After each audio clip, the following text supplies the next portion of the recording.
is going to be the Mi 10 Lite 5G.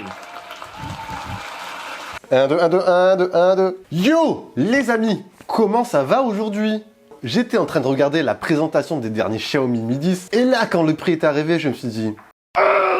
On passe quasiment du simple au double. Là, l'augmentation, on la sent bien. Est-ce autant justifié? Il faudra voir ça lors du test. Mais ce qui est vrai, c'est qu'à l'heure actuelle, Xiaomi veut titiller le haut de gamme, titiller les marques leaders. Et ça, il y a quand même pas mal de taf par rapport à l'image de marque que s'est construite Xiaomi au fil de ces dernières années. La philosophie de Xiaomi, ce slogan, la technologie pour tous et surtout l'ADN profond de la marque, proposer des smartphones, des produits dernier cri à des prix ultra compétitifs.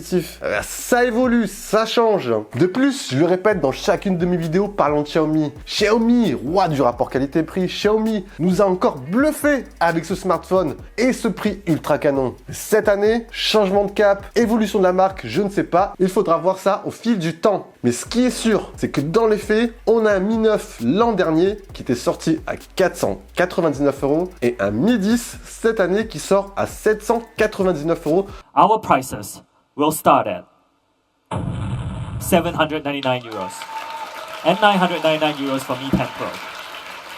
These are the best prices you'll find.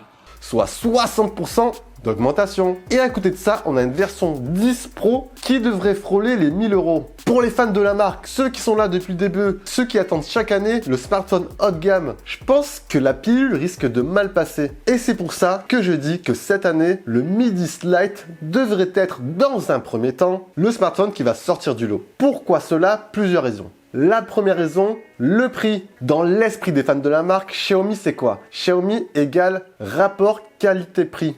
Le roi du rapport qualité-prix. Même si le Mi 10 et le Mi 10 Pro sont d'excellents smartphones, voire excellentissimes, le prix est trop excessif et n'est pas en rapport avec l'image de la marque. Et c'est pour ça que je dis que dans un premier temps, c'est surtout ce Mi 10 Lite qui devrait sortir du lot. On a un smartphone qui va débarquer à 359 € en prix de base et la version du Mi 9 Lite l'an dernier était sortie à 299 €. Donc franchement, l'augmentation n'est pas scandaleuse et le prix est plus en rapport, plus en adéquation avec ce que proposent habituellement les prix de la marque. La deuxième raison que j'évoquerai, c'est que ce Mi 10 Lite propose quand même de très belles caractéristiques. Si on se penche d'un peu plus près sur la fiche technique, ce smartphone a quand même pas mal d'atouts pour séduire un grand nombre de personnes. On a un superbe écran AMOLED de 6,57 pouces. On est sur un processeur dernière génération, milieu de gamme, le Snapdragon 765G, G pour gaming. Pour ceux qui ne suivent pas forcément l'actualité des processeurs, c'est un processeur certes qui ne sera pas haut de gamme, mais qui devrait être largement suffisant pour un confort d'utilisation poussé avec du gaming, de la fluidité,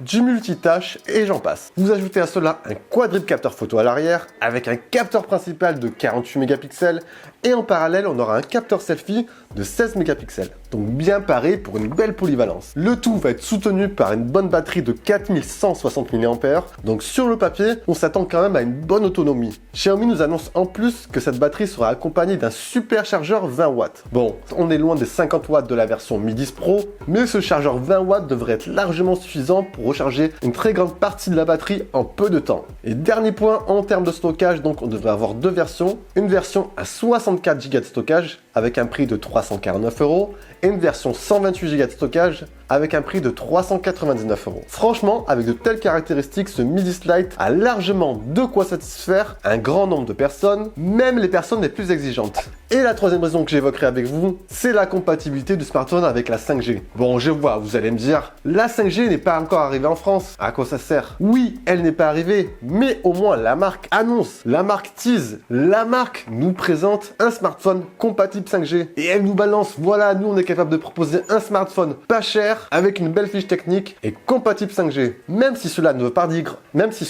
pas dire grand chose à l'heure actuelle, surtout en France, au moins la marque avance ses pions sur le réseau de demain. Et ça, je trouve que c'est quand même pas mal de la part de Xiaomi. Et vous alors, comment vous voyez l'évolution de tout ça? L'évolution du Mi 10 et du Mi 10 Pro? Trop cher, pas trop cher? Vous attendez une baisse? Et ce Mi 10 Lite 5G, et il vous branche ou pas? J'attends vos retours, vos avis en bas dans l'espace commentaire. Pour soutenir cette vidéo et la chaîne qui est aussi la vôtre, envoyez un petit like. N'oubliez pas de partager et de commenter. Sur ce, c'était Jojo. Prenez soin de vous. Je vous dis à la prochaine les amis.